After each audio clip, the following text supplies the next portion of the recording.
La Muntanyeta. La Muntanyeta és un projecte que té més de 35 anys. Jo vaig començar com a alumne. Jo era alumne i a l'escola lluitava per la Muntanyeta. I ara els meus fills segueixen a l'escola Àngels Garriga lluitant per la Muntanyeta.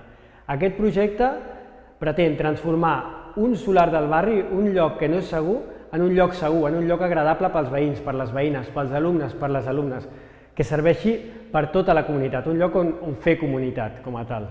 És per això que els centres educatius que hem estat finalistes al Decidim Barcelona hem decidit unir-nos, perquè la comunitat educativa hem de cooperar, no pot ser que lluitem els uns com els altres. I és per això que us demanem que voteu la Muntanyeta d'Àngels Garriga, que voteu l'Escola Coves en Cimany, que voteu Escola a les Aigües, Institut Coves en Cimany, Escola a les Aigües. Per què? Perquè així hi guanyem tots, i allò que no s'ha aconseguit a través de promeses buides de polítics ho aconseguirem els ciutadans.